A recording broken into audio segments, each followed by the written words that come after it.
आप में से कितनी लोग कवि कालिदास को जानते हैं? हाथ ऊपर करो। कालिदास का नाम कितने लोगों ने सुना है? सब लोगों ने सुना है। लेकिन उन अत्यंत योग्य कालिदास की मृत्यु कैसे हुई? ऐसी दर्दनाक मृत्यु किसी की नहीं हुई कभी भी। पहली बात तो कालिदास कोई ऐसा नहीं था कि बहुत बड़े ज्ञानी थे। वो तो एक बहुत विशिष्ट, एक योग्य, एक लड़की थी जिसको बहुत ज्ञान था। बड़े बड़े ब्राह्मण विद्वानों को हरा देती थी अपने शास्त्रार्थ में। और तब उसने ये घोषणा कर दी कि मुझको शास्त्रार्थ में जो हरा देगा मैं उसी से ब्याह कर लूंगी। तब कुछ ब्राह्मण जो है कहीं जा रहे थे, तब उन्होंने देखा कि एक वृक्ष पर एक आदमी बैठा है और पेड़ की डाल काट रहा है। वो कैसे काट रहा है? डाल पर बैठ करके डाल को काट रहा है, मतलब कटते ही नीचे गिरेगा। ब्राह्मणों ने विचार किया, वाह कितना बड़ा योग्य पुरुष दिखाया आज हमको। उसमें इतनी भी बुद्धि नहीं है कि वो जिस डाल पर बैठा उसी को काट रहा है।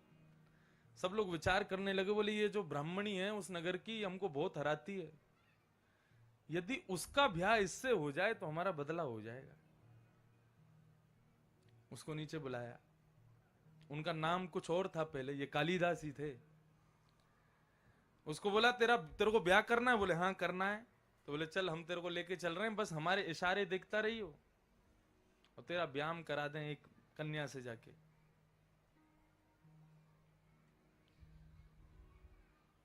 ब्राह्मणों ने पहली पत्र भिजवा दिया, बोले तुम तैयार हो जाओ, एक तुमको भी परास्त करने वाला बहुत बड़ा विद्वान आ रहा है तुम्हारे नगर में। उसने कहा अच्छा मुझे परास्त करेगा? तैयार हो गई युवती। आमने सामने मंच लगे दोनों के।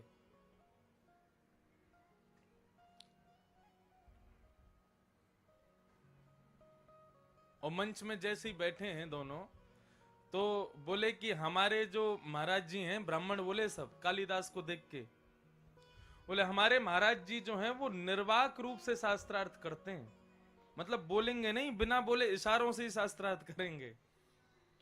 और बोले उनके शास्त्रार्थ का भावार्थ हम लोग करेंगे, वो जो भी आकृति बनाएंगे वो हम बता दिया करेंगे, ये कह रहे हैं ये। ब्राह्मण बोले अच्छा तो ठीक है, ये अपने अंग प्रत्यंगियों से शास्त्रार्थ करें, मैं भी अपने अंगों से ही करूंगी, मैं भी बोलूंगी ही नहीं। वो ठीक है शुरू करो। तो उस ब्राह्मणी ने इशारा किया, एक उंगली दिखाई। अब जैसी उसने एक दिखाई तो अब ये था तो बुद्धिहीन तो था ही, तो पीछे से ब्राह्मण बोले एक उंगली दिखा रही है तुझको, तू दो दिखा। उसने कहा दो। अब जैसी दो दिखाए तो वो ब्राह्मणी बोली क्या कह रहे हैं ये? बोले तुमने क्या कहा? बोले मैंने तो कहा एको ब्रह्म द्वितीयो नास्ति, एक ही ब्रह्म है दूसरा नहीं है।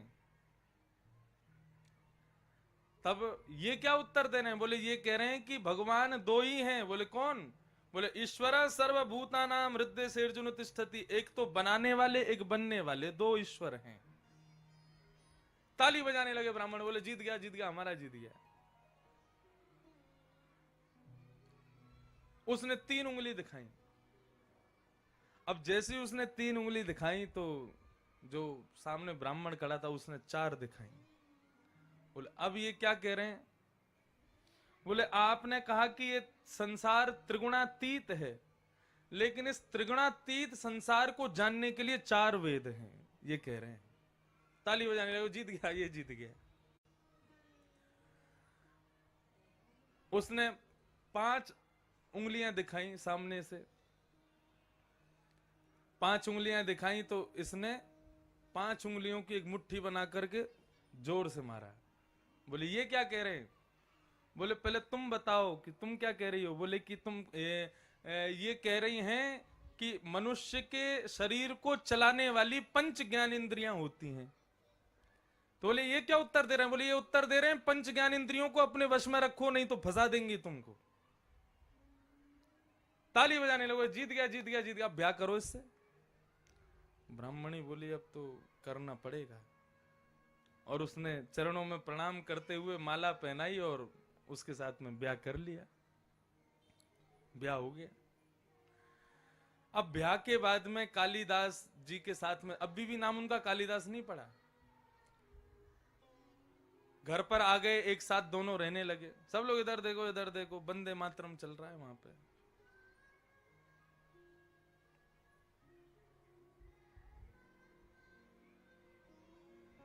वाह।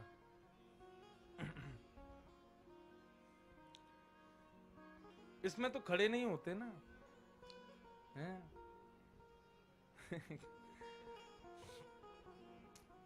तो कालिदास से ब्याह हो गया उसका, ब्राह्मणी का। अब ब्राह्मणी घर ले आई कालिदास को, अब अपने घर पे रहने लगी। बोली मेरा इतना बड़े विद्वान के साथ ब्याह हुआ, बताओ बिना बोले मुझे शास्त्रार्थ में हरा दिया। छत पे दोनों घूमने के लिए जाने लगे, तो जैसे ही वो युवती छत की ओर बढ़ने लगी तो पीछे से कालिदास को थोड़ी जल्दी हुई, तो उन्होंने संस्कृत का एक शब्द बोला, सर्प सर्प सर्प। सर्प मतलब जल्दी करो जल्दी करो जल्दी करो। लेकिन कोई योग्य संस्कृत का विद्वान सर्प शब्द का प्रयोग नहीं करता। वो समझ गए, बोले कि इसके स्पष्टीकरण से भी पता चल रहा है कि ये संस्कृत का योग्य तो है नहीं, ब्राह्मणों ने मुझे फंसा दिया है। और एक दो वार्तालाप उन दोनों के बीच में हुई तो वो समझ गए, ओ हो ये तो किसी मुझसे बदला लेने के लिए इन लोगों ने मूर्ख से ब्याह करा दिया मेरा। तो उस युवती ने ऊपर छत से धक्का दे दिया कालिदास को। अब वो जैसे ही नीचे गिरे तो नीचे था काली मैया का मंदिर, और काली मैया के मंदिर के सामने कालिदास गिरे और उनकी जीभ का अग्रभाग उनके दोनों दांतों के बीच में कट गया, और वो कट करके काली के चरणों में गिर गया। काली मैया प्रकट हो गई, और प्रकट होकर के उन्होंने हाथ फेरा, संपूर्ण ज्ञान कालिदास को हो गया। तब उनका नाम पड़ा कालिदास। और इतने विद्वान इतने विद्वान इतने विद्वान हो गए कि उनको ऐसा बोध कि किसी किताब को देख लें, बस किताब एक बार देखने की आवश्यकता पूरी कंठस्थ हो जाती थी। इतना बोध उनको हो गया काली मैया की कृपा से। बड़ी बड़ी टीकाएं, बड़ी बड़ी किताबें लिखी उन्होंने, लेकिन अंत बहुत खराब हुआ है कालिदास का।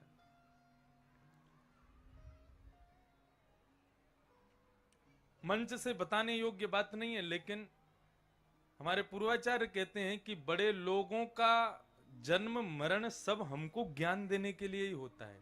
उनकी प्रत्येक क्रिया हमको कुछ ना कुछ सिखाने के लिए होती है। कालिदास ने काली मैया के उपासक थे, तो उनके स्वरूप का वर्णन करते हुए एक उन्होंने रचना की। अब उस रचना में जैसे कि श्रीमद् भागवत में कृष्ण के स्वरूप का वर्णन है, बरहा पीडम नटवर बपहु कर्णयो कर्णकारम वंशी विभूषित करा नवरीन दाबात पीतांबरा दरुण बिंब फला धरोष्ठात अस्ति स्वस्तरुणी करा, ये सब स्वरूप के वर्णन हैं भागवत में। ऐसे ही उन्होंने अपनी उपास्या काली के स्वरूप का वर्णन किया। सब लोग सावधानी से सुनिए। और स्वरूप का वर्णन करते करते उन्होंने कानों का वर्णन किया, आंख का वर्णन किया, नाक का, जिह्वा का, होठ का, कानों के कुंडलों का, गले का, वक्षस्थल का, सबका वर्णन करते करते करते करते उनसे बहुत बड़ी भूल हो गई। उन्होंने अपनी उपास्या काली के जंघा के एक तिल का वर्णन कर दिया, और जिस वर्णन को पढ़ने वाले सुनने वाले लोगों को बहुत खराब लगा। कटी भाग का वर्णन कर दिया। अब काली तो बेचारी वो तो प्रसन्नी थी, उनके भक्त हैं, लेकिन लोगों के मन में बहुत गलत भावना उत्पन्न हो गई। बोले कि एक मां का ऐसे स्वरूप का वर्णन इनको नहीं करना चाहिए। और पूरा संसार उनसे ऐसा रुष्ट हुआ कि फिर ना चाहते हुए भी सबकी रुष्टता के कारण, विद्वानों की रुष्टता के कारण कालिदास को कोढ़ हो गया पूरे शरीर में। मां के पास जाकर के खूब क्षमा याचना भी की। काली माता बोली अब बेटा जो हुआ सो हुआ, अब तुम ये इसको कोई बदल नहीं सकता, अपराध तो तुमसे हुआ है।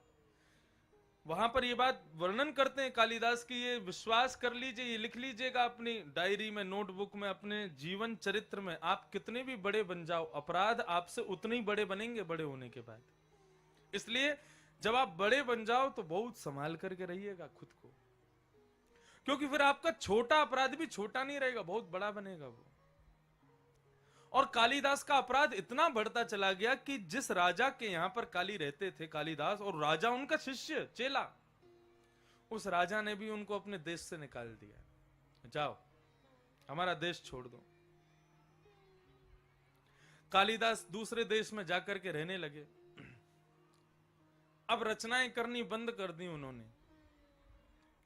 बहुत वर्ष बीत गए, कालिदास लौट के नहीं आए। तो एक दिन जिस राजा के यहाँ कालिदास रहते थे, उस राजा के मन में बड़ी व्याकुलता हुई, अपने गुरु का स्मरण हुआ और बोले, गुरु के इतने से अपराध के कारण मैंने उनको देश से निकाल दिया, मैं अपने गुरु को वापस बुलाना चाहता हूं। खूब खोजा, खूब ढूंढा, लेकिन कालिदास नहीं मिले। तब राजा ने क्या किया, मुझे श्लोक स्मरण में नहीं है, उन्होंने एक श्लोक लिखा, और एक पूरा श्लोक नहीं, आधा श्लोक लिखा और नीचे लिख दिया, जो भी इस श्लोक को पूर्ण करेगा उसको राजा अपनी तरफ से एक उपहार देंगे। उसको, राजा को पता था ये कालिदास के अलावा इसको कोई पूरा नहीं कर सकता। श्लोक क्या था? श्लोक ये था,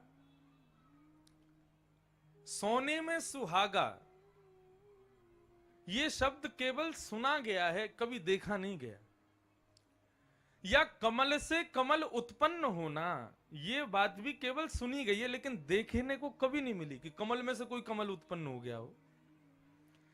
तो राजा ने ये श्लोक लिखा, कमल से कमल उत्पन्न होना, ये बात केवल सुनी गई है, देखी कभी नहीं गई। आधा श्लोक लिखा। अब पूरा श्लोक ये लिखना था कि भाई कमल से कमल उत्पन्न होता कैसे है, इसको पूर्ण करो। समझ रहे ना बात को?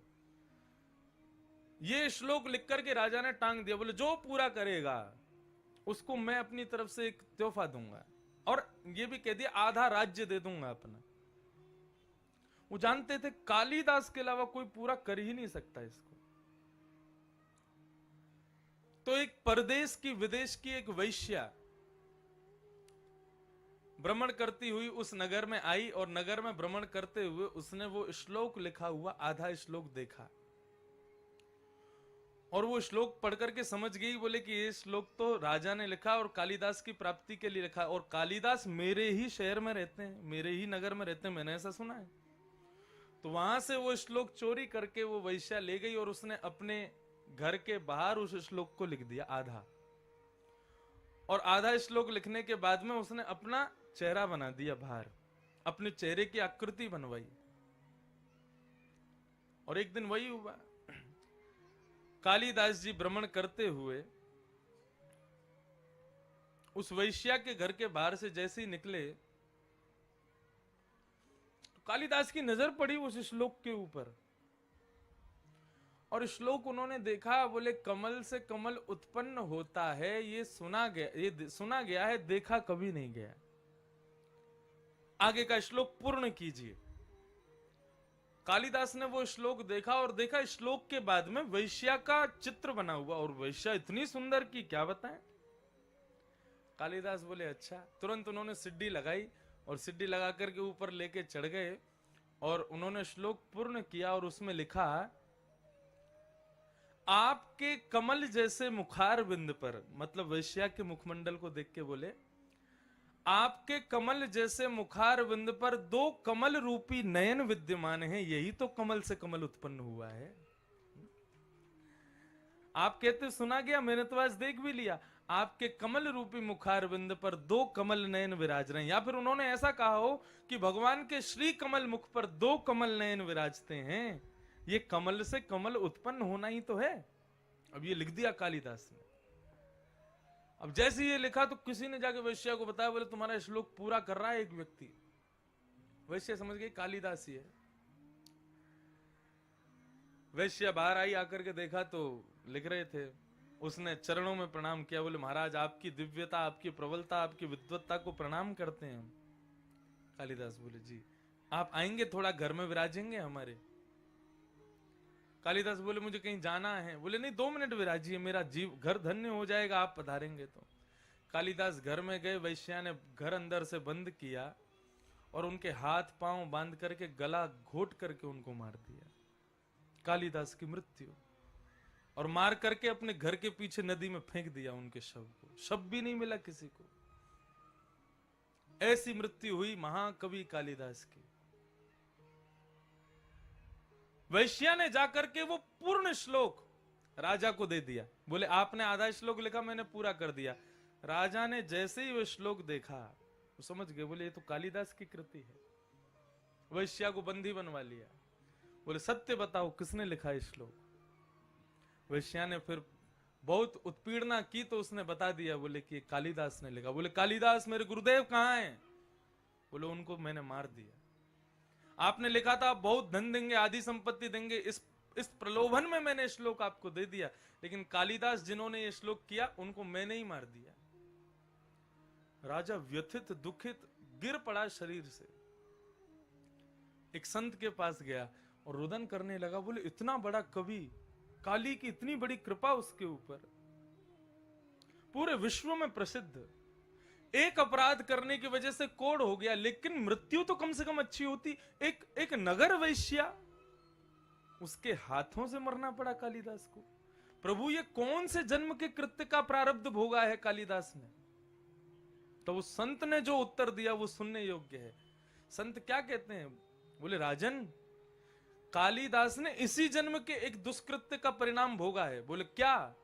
बोले उसने एक अयोग्य वैश्या को ज्ञान प्रदान कर दिया, उसके कारण उसकी मृत्यु इतनी दयनीय हुई। कौन सा ज्ञान? आधा श्लोक था ना, पूरा करके वैश्या को दे दिया। किसी श्रेष्ठ योग्य व्यक्ति को देता तो कालिदास की ऐसी गति नहीं होती, लेकिन एक अयोग्य वैश्या को दिया, इसलिए कालिदास की ऐसी मृत्यु हुई।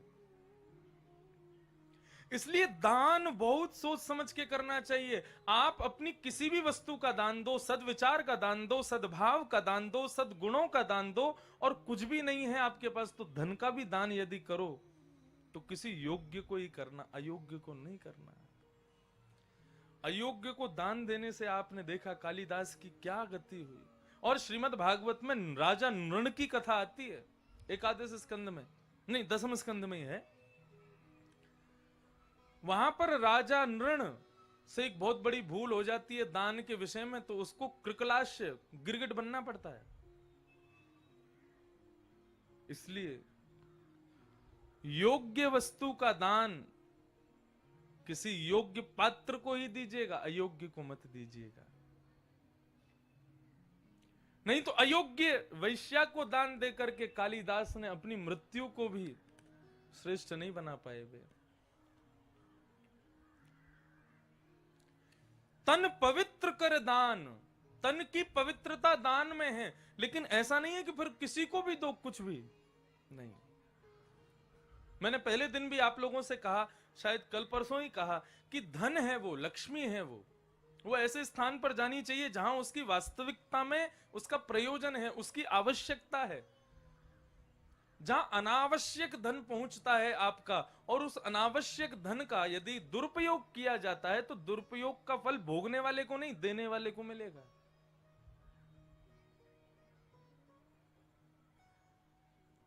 और ऐसा भी वर्णन है, कोई बहुत ज्यादा जरूरतमंद है और उसको आप उसकी योग्यता के अनुसार नहीं देते हो। आप भी बहुत योग्य हो, लेकिन आपके सामने कोई बहुत ही दुर्भाग्यशाली व्यक्ति है, उसको बहुत आवश्यकता है, आपको पता है कि वो धन को सदप्रयोग करेगा। ऐसी जगह पर आप आकर के बिल्कुल अपनी योग्यता से कम नीचे उतर करके उसको धन देते हो, ऐसे स्थान पर भी लक्ष्मी रुष्ट होती है। तो ये दान का विषय, इस पर तो कम से कम 3-4 दिन प्रवचन होने चाहिए। आजकल मानव भूल चुका है दान कहां करना चाहिए। और सबसे बड़ी बात मैं कह दूं, इस बात को कोई संकोच ना करूं, आजकल सबसे ज्यादा दान लेने का जो स्थान बन गया वो है भागवत का मंच। सुखदेव जी महाराज स्पष्ट शब्दों में कहते हैं, भागवत दान लेने का नहीं, दान देने का स्थान है। ये लेने का स्थान है ही नहीं।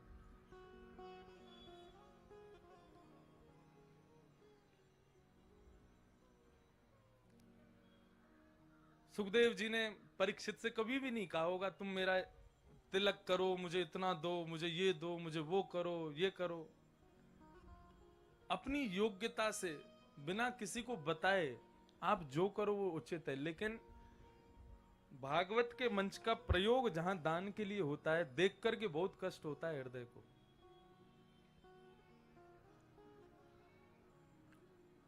तो तन पवित्र कर दान, तन की पवित्रता दान में है, लेकिन दान के लिए पहले योग्यता ढूंढिए, योग्य पात्र ढूंढिए, तभी दान कीजिए, नहीं तो मत कीजिए।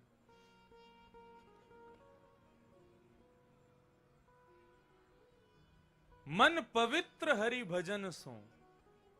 मन की पवित्रता किसमें है? भगवान के भजन में, भगवान के कीर्तन में, भगवान की कथा में। अति सुख कहां मिलता है मनुष्य को? अति शांति कहां मिलती है?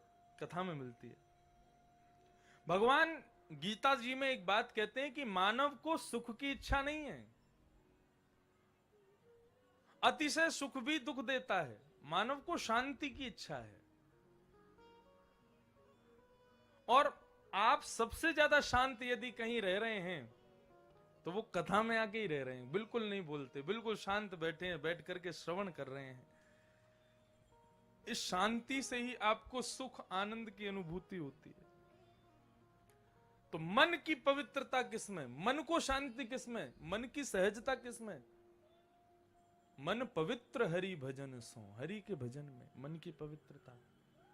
होत त्रिविध कल्याण, ये 3 प्रकार का कल्याण हमारे शास्त्रों में बताया गया। तो नंद बाबा के यहां पर भगवान श्री कृष्ण का प्रादुर्भाव हुआ है। ठाकुर जी धीरे धीरे 7 दिन के हो गए। आज जैसे 7 दिन के हुए तो यहां महाराज कंस ने पूतना को भेजा कि पूतना जाओ और जाकर के मेरे शत्रु कृष्ण को मार दो। पूतना ने अपना रूप बदला, अपने पयोधर में उसने विष का लेपन किया और 1 महीने के भीतर भीतर जितने भी बालकों ने जन्म लिया सबके घर जाती है, सबको घर जाकर के अपना विषपान कराती है, स्तनपान कराती है और सबको मार देती है।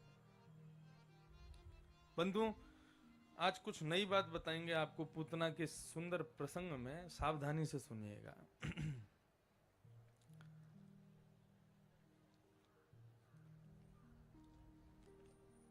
वसुदेव जी वार्षिक कर यानी कि टैक्स भरने के लिए गए कंस के पास। तब नंद बाबा को वसुदेव जी ने ये ज्ञात करा दिया। बोले कि आपका ज्यादा देर यहाँ रहना उचित नहीं, आप वापस जाइए, हमें भय लग रहा है कहीं कंस कुछ गलत ना कर दे, क्योंकि ये राक्षसों को भेज रहा है बालकों को मारने के लिए।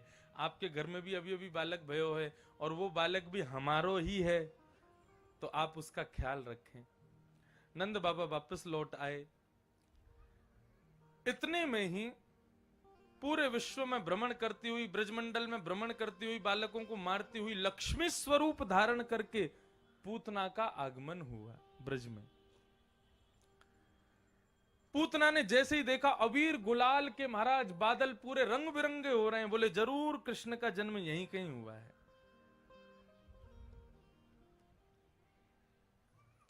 जैसे ही आई है तो श्रीमद् भागवत में वर्णन लिखा है कि पूतना के स्वरूप को देख करके सब लोग उसके स्वरूप पर मोहित हो गए।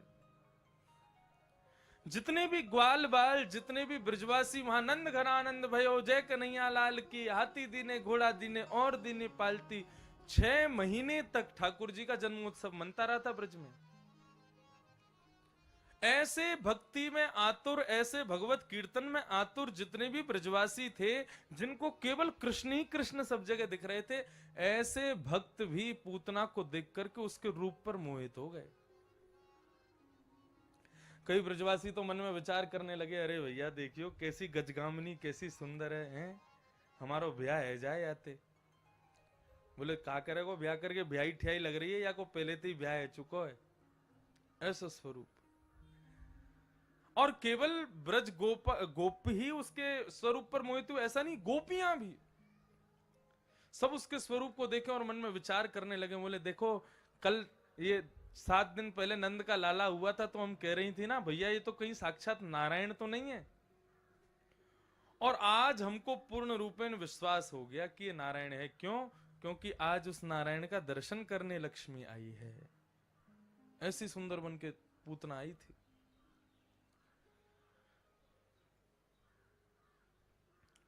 गोप गोपांगनाएं मोहित हो गए, चलो ठीक है। लेकिन जैसे ही पूतना ने नंद भवन में प्रवेश किया, तो नंद भवन में बैठी हुई यशोदा मैया ने जैसे ही पूतना के मुखार बिंद को देखा है, पूतना के मुखार बिंद को देख करके यशोदा के मन में भी भाव आ गया, अरे विधाता, कितना समय लेकर के ऐसे सुंदर स्वरूप को बनाया तेने। विधाता थोड़ी कृपा कर दे तो या तो हमारो लाला थोड़ी कछु दिना पहले है जातो, या ये कछु दिना बाद है जाती, तो यही तो ब्याह कराती अपने लाला को। कितनी सुंदर है। अब देखो ये पूतना कौन है? ये माया। इस संसार की जितनी भी मायाएं हैं, माया किसको कहते हैं? जिसमें हमारा मन अचानक से आ जाए उसी को माया कहते हैं। अब भले ही वो सौंदर्य हो, भले ही वो कुछ खाने की वस्तु हो, भले ही वो कुछ ऐशो आराम की गाड़ी हो, घर हो, फ्लैट हो, कुछ भी हो, जिस पर सहज भाव ही हमारा मन पहली दृष्टि देखते ही आ जाए उसी को माया कहते हैं। और ये माया इतनी शक्तिशाली है, माया इतनी बलवान है कि भगवान को जन्म देने वाली, भगवान का पालन पोषण करने वाली भगवान की मां यशोदा भी उस पर आसक्त हो गई। तो हम कैसे बच जाएंगे उस माया से? बहुत सावधानी से सुनिए, ये एक भक्त के लिए बहुत श्रेष्ठ बात है पूतना का चरित्र। माया कितने भी रूप धारण करके आ सकती है आपको मोहित करने के लिए। तो यहां पर परीक्षित जी से सुखदेव जी कह रहे हैं, जब भगवान को जन्म देने वाली मां माया पे मोहित हो सकती है, तो हम नहीं होंगे? हम भी हो सकते हैं। इसलिए परीक्षित माया के जाल से बचने के लिए बहुत प्रयत्न करने पड़ते हैं। पूतना पर भगवान की मां मोहित हो गई यशोदा जी, और यशोदा जी मोहित हो गई। उसको देख के बोली, अरे बहना कहां से आई हो? बोले मैं मिश्रानी हूं। मिश्रा जी तो दर्शन कर गए, मैंने सोची कि मैं क्यों पीछे रहूं, तो मैं भी लाला को आशीर्वाद देवे आई हूं। आओ आओ, हाँ हाँ तुम्हारो ही तो लाला है। तुम्हारी कोई छोटी छोरी है कि ना है? बोले ना अभी तो ना है। बोले जब है जाए तो हमको जरूर बताइए, क्योंकि वो भी तुम्हारे समान सुंदर होगी, तो देखेंगे लाला को ब्याह करा देंगे। मैया बोली, या की छोरी ते ब्याह करा रहे हो? ठाकुर जी मनी मन सोचने लगे, या की छोरी ते हमारो ब्याह कराओगी? मारे ब्याह है हमें ये ऐसी सासू मां हमको ना चाहिए, जो आदर सत्कार भी ना करे हमारो। इतने में कुछ गोपियां आ गई, आकर के बोली, यशोदा जी आप बाहर चलो, कुछ लोग मिलने आए। तो मैया कहने लगी, कैसे छोड़ के जाऊं लाला को? पूतना बोली, हमें दे दो, हम लाला को संभाल लेंगे। और पूतना की गोद में देख करके मैया चली गई। अब देखो, पूतना को देखते ही जिस पर सब मोहित हो रहे थे, उस पर ईश्वर मोहित नहीं हुआ। तुरंत अपने नेत्र बंद कर लिए। ठाकुर जी ने अपना हाथ रख लिया अपनी आंखों पर। क्यों हाथ रख लिया? बहुत सुंदर बात। इसके कई भाव बताए गए, लेकिन एक भाव यह बताया कि भगवान की चक्षु जो हैं दोनों, इनमें सूर्य और चंद्र का निवास है। इसीलिए कहते हैं कि भगवत दृष्टि जिस पर पड़ जाए, भगवान देख भर लें, उनके देख भरने मात्र से मुक्ति निश्चित है, वैकुंठ निश्चित है। उनकी दृष्टि पड़ जाए बस हम पर।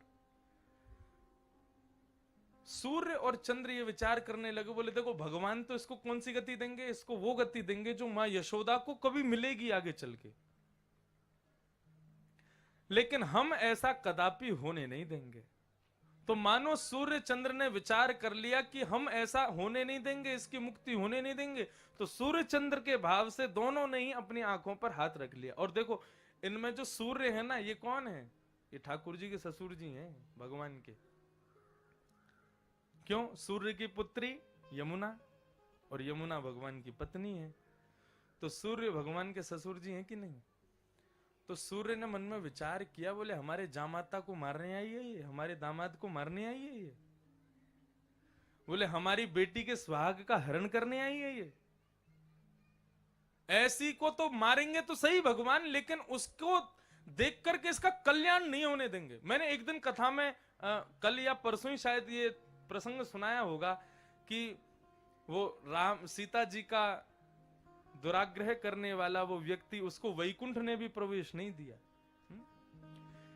बंधुओं, भगवान हम पर कृपा कर दें तो ही वैकुंठ मिलेगा। यदि हमसे इतना भी अपराध हो गया तो ये सब देवी देवता खड़े रहते हैं वैकुंठ के बाहर, उस अपराध के कारण वैकुंठ में प्रवेश नहीं करने देते हैं।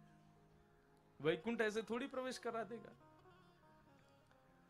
तो पूतना का उद्धार तो ठाकुर जी करेंगे, लेकिन हम इसको देखने नहीं देंगे। यदि ठाकुर जी ने अपने नेत्रों से देख लिया तो इसको वैकुंठ मिलेगा, हम इसको वैकुंठ जाने नहीं देंगे। इसलिए ठाकुर जी के दोनों नेत्रों ने अपने आप को बंद कर लिया। एक भाव ऐसा बताया जाता है कि नेत्रों की भी प्रजाति होती है। नजर से नजर ने मुलाकात कर ली, रहे दोनों खामोश और बात कर ली। कई जगह देखने को मिलता है, आंखें आंख में ही बात हो जाती हैं। तो नेत्रों की भी प्रजातियां होती हैं। आंखों का कम खुलना, आंखों का ज्यादा खुलना, मटकना और चलना, ये सब बता देता है सामने वाले के मन में क्या चल रहा है। नेत्र नेत्र की भाषा समझते हैं क्योंकि इनकी प्रजाति एक ही है। तब ठाकुर जी के नेत्रों ने मन में विचार किया कि हम ऐसे नेत्रों को नहीं देखेंगे जो नेत्र अपने भीतर कायरता भर के हमारे स्वामी को मारने आए हैं। अपने नेत्र रूपी प्रजाति पर धिक्कार करते हुए बोले, धिक्कार है तुम नेत्रों को देखने पर। तो ठाकुर जी के नेत्रों ने अपने आप को बंद कर लिया, हम देखेंगे ही नहीं तुमको। और तीसरा बड़ा सुंदर और बड़ा अच्छा भाव जो मुझे बहुत अच्छा लगता है, आज देखो कितनी आवाज आ रही है इनकी कौओं की। पता है क्यों? क्योंकि अभी ठाकुर जी कुछ देर बाद में वो खाएंगे ना रोटी, तो ये लेके भाग जाएंगे वहां पे। अपने आप को पॉजिटिव बना के रखो। अब लाला को जन्म भयो, रोटी वोटी खाएंगे तो कौआ ले जाएगा, फिर ठाकुर जी कहेंगे मुझको तो वही रोटी चाहिए जो ये लेके गए हुए, इसलिए कौए घूम रहे हैं ऊपर।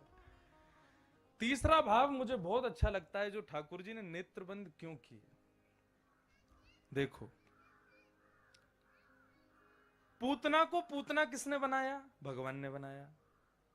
पूतना को राक्षसी किसने बनाया? भगवान ने बनाया। पूतना को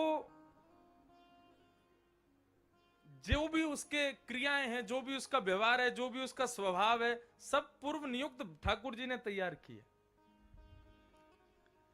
भगवान मन में विचार कर रहे हैं कि तुझे राक्षसी मैंने बनाया, तुझे राक्षस कुल में जन्म मैंने दिया, तेरा निर्माण मैंने किया, और आज जब मेरे सामने आई है तो तू उस रूप में नहीं आई जिस रूप में मैंने तुझे बनाया।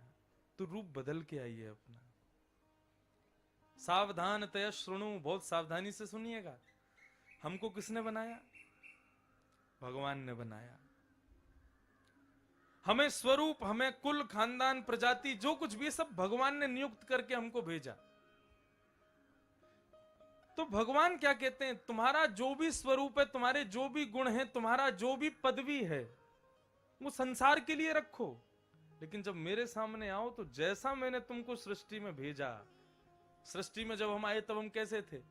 मदालसा कहती है, शुद्धोषि मुक्तोषि निरंजनोषि संसार मायाम परिवर्जितोषि संसार मायाम परितज्य निद्रा मदालसा वाच्य उवाक बालम। मदालसा क्या कह रही है? बोले एक छोटा सा बालक अत्यंत शुद्ध होता है, दूषित नहीं होता, मुक्त होता है, वो किसी बंधन में नहीं है। उसको माँ गोद में ले ले, पिता गोद में ले ले, कोई बाहर का गोद में ले ले, कोई भी गोद में ले ले, वो कहीं रोएगा नहीं, सबके पास चला जाता है, मुक्त है, किसी में बंधा हुआ नहीं है। निरंजनोसी, निरंजन है वो। उसको कोई माला पहना दे तो उसको खुशी नहीं होगी, और कोई उसको पैदा होती गाली देने लग जाए तो उसको दुख भी नहीं होगा।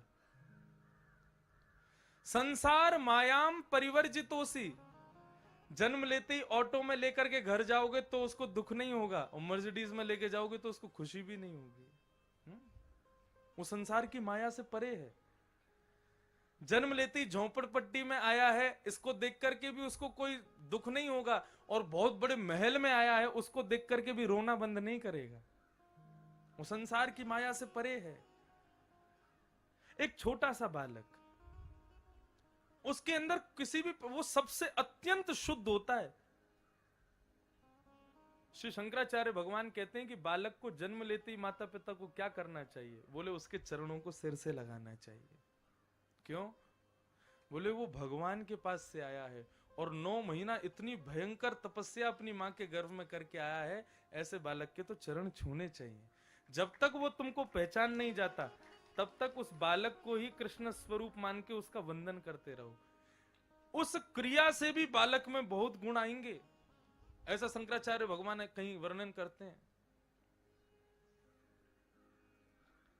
बालक अत्यंत शुद्ध होता है। भगवान कहते हैं जिस प्रकार वो छोटा सा बालक होता है वैसे बनकर के मेरे सामने आया करो। शुद्ध, मुक्त, निरंजन, संसार की माया का कोई अपने अंदर कोई गुमान नहीं। तुम जैसे हो वैसे मेरे पास आओ। मैं वक्ता हूं, आप सब लोग मेरे को प्रणाम करते हो, माला पहनाते हो, और ना मना करने के बाद भी पैर छू ही लेते हो। लेकिन इन सब चीजों में छूट आपके लिए है, आप कर सकते हो, आप मुझे प्रणाम करो, माला पहनाओ। लेकिन मैं घर बैठी अपनी माँ जिन्होंने मुझे जन्म दिया उनसे कहूं चलो मेरे पांव छुओ, माला पहनाओ, मुझे देख के हाथ जोड़ा करो, प्रणाम किया करो, उस माँ को उससे ज्यादा कष्ट कभी नहीं होगा। अरे तू व्यास होगा दुनिया के लिए, मेरे लिए थोड़े ही है। मेरे लिए तो सदैव पुत्र ही रहेगा। और मैं खूब स्वच्छंद भाव से अपनी कथाओं में कहता हूं, हमारी कथा सब समझ लेते हैं, हमारी माता को कभी समझ नहीं आती। क्यों? क्योंकि जब तक श्रद्धावान लभते ज्ञानम, जब तक सुनाने वाले के प्रति श्रद्धा नहीं होगी, उसके प्रति आश्रय का भाव नहीं आएगा, उसके प्रति जब तक झुकोगे नहीं तब तक उसकी बात समझ नहीं आएगी। और मां पुत्र के प्रति कभी ऐसी नहीं हो सकती। वो कथा में यही देखती रहेंगी, तेरे बाल ऐसे आ रहे थे, चोटी खुल रही थी, कपड़े ऐसे पहने थे, ऐसे बैठा था, और माला यूं डाल दी थी, और तेरी आवाज कभी तेज आ रही थी, कम आ रही थी, और आज तेरे गाल मोटे लग रहे थे। वो ये गुण, मैं मां कहा क्या वो सुना कि नहीं? वो मुंह को पल्ले ना पड़े, वो सुन ही नहीं सकती। क्यों? क्योंकि उनकी माया, माया नहीं कहूंगा, ममता, उनका जो ममत्व है मेरे प्रति, वो मेरे स्वरूप को ढक देता है उनके आगे। वो उस समय भी यही विचार करती होंगी, छोटा सा है, इसको हमने चलना सिखाया, बोलना सिखाया, नहाना सिखाया, धोना सिखाया, बैठना सिखाया, स्कूल जाती थी हम ही तैयार करते थे, आज हमारे सामने ब्यास बनना है ये। उनको यही भाव आता होगा। लेकिन यदि मैं व्यास का अभिमान, व्यास का गुण, व्यास का स्वरूप अपनी मां के सामने धारण करके जाऊं और वहां पर भी कहूं कि मुझे प्रणाम करो, मुझे सम्मान करो, मुझे माला पहनाओ, मेरी मां को बहुत कष्ट होगा। ठीक उसी प्रकार ईश्वर त्वमेव माता च पिता त्वमेव, वो मां भी है, वो पिता भी है। और तुम सिद्धिविनायक मंदिर जाते हो और उस समय ये विचार कर रहे हो, मैंने टॉमी हिलफिगर की टी शर्ट पहनी है, और मैंने उस कंपनी की जीन्स पहनी है, मैंने ये महंगा वाला डिओड्रेंट लगाया है, बहुत महंगी गाड़ी में आया हूं चल के, बहुत करोड़पति हूं, अरे मुझे कोई स्पर्श नहीं करे, मेरे से आगे 2 लोग चलो, सिक्योरिटी गार्ड बन के रहो, ये सब करके सिद्धिविनायक के सामने जाओगे, माफ करना, आप सिद्धिविनायक को देख लेना, लेकिन आपको देखते ही सिद्धिविनायक ऐसे ही आंखों पे हाथ रखेंगे जैसे पूतना को देख के ठाकुर जी ने आंख बंद की। श्री पंडरीनाथ भगवान का दर्शन करने के लिए जाओगे, गुमान लेकर के जाओगे, मैं व्यास हूं, मैं वक्ता हूं, प्रवक्ता हूं, हजारों लोगों को कथा सुनाता हूं, यदि इस भाव से पंडरीनाथ भगवान का दर्शन करूंगा, माफ कीजिए, पंडरीनाथ भगवान मुझे देखते भी, उनके सामने होते हुए भी वो अपनी नजर फेर लेंगे। मैं बार बार अपनी कथा में कहता हूं, मंदिर में दर्शन करने वाले 1000 लोग सामने खड़े हैं, सब भगवान को देख रहे हैं, सब भगवान को देखें, इसमें उनकी योग्यता नहीं, उन हजारों में भगवान किसको देख रहे हैं वो योग्य है। पूतना आज इतनी सुंदर बन के आई कि उसके रूप पर सब मोहित हो गए, लेकिन भगवान मोहित नहीं हुए। क्यों? क्योंकि तू अपने यथार्थ रूप में नहीं आई, तो रूप बदल करके आई, अपने अपने अपने रूप को छुपा करके मेरे सामने आई है। तुम जैसे हो वैसे मेरे सामने आ जाओ, मैं स्वीकार करूंगा, मैं अंगीकार करूंगा, मुझसे क्या छुपाना। अष्टावक्र, उसका शरीर 8 जगह से टेढ़ा था, लेकिन बहुत विद्वान था। जब वो चलता था तो उसके पांव ऐसे चलते थे जैसे मानो एक स्प्रिंग उछल रही हो, और उसको देख के सब हंसते थे। लेकिन एक बार एक राजा की सभा में गया तो वहां बैठे सब लोग उसको देख के हंस गए, उसके चलने की आकृति को देख के। बहुत विद्वान था। तो राजा के सिंहासन पर बैठ करके उसने देखा सब हंस रहे हैं, तुरंत मुस्कुराया और उठ करके वहां से चले गए अष्टावक्र जी। राजा चरणों में बोले, महाराज आप तो महात्मा हैं, आप तो संत हैं, आप तो संसार की माया से परे रहते हैं, आपको सुख दुख नहीं लगना चाहिए। इनकी हंसी से आपको अवहेलना क्यों महसूस हुई, आपको अपना अपमान क्यों महसूस हुआ? बोले, मेरा अपमान करते तो मुझे बुरा नहीं लगता, ये लोग मेरी आकृति पर हंस करके मुझे बनाने वाले का अपमान कर रहे हैं, मैं इसलिए यहां से उठ के जा रहा हूं। मेरा स्वरूप है ऐसा, मेरा रूप है ऐसा, इसमें मेरी कोई गलती नहीं है। मेरे ठाकुर ने तुम सबको एक जैसा बनाया, लेकिन मुझे कुछ विशेष बनाया, इसका मतलब मुझे बनाने में समय दिया उन्होंने। और उनकी कोई अवहेलना करे, उनका कोई, उनकी कृति का कोई अपमान करे। आप घड़े के बारे में कहो घड़ा बहुत बेकार है, इसमें इसका पानी नहीं पिएंगे, तो घड़े को कोई फर्क नहीं पड़ेगा, घड़े को बनाने वाले को फर्क पड़ेगा। बोले मैंने बनाया, इसमें कमी है। ऐसे ही आप जैसे भी हो वैसे ठाकुर जी के सामने खुद को प्रस्तुत करो। भगवान कहते हैं उन हजारों की भीड़ में मैं तुझे ही देखूंगा। फिर हाँ अच्छा, इतने लोग आए रूप बदल के, लेकिन उन हजारों में वो कहां बैठा है जिसको मैंने बनाया, अपना रूप धारण करके कौन आया? बोले वो आया है, उसको देख रहा हूं मैं। इन संत जनों से, इनकी क्रियाओं से हमको यही सीखना है कि अपने स्वरूप से कभी भी विमुख नहीं हुए। तुकाराम, नामदेव जी, इनकी भक्ति को प्रणाम कीजिए। और इनकी भक्ति तो क्या, भगवान श्री पंडरीनाथ भगवान का आप लोग दर्शन करें, और जिनने नहीं किए वो अगले साल के लिए तैयार रहें। हमारे श्री गोवर्धन नाथ जी, गोवर्धन लाल जी का मंगलमय उत्सव वहां होगा।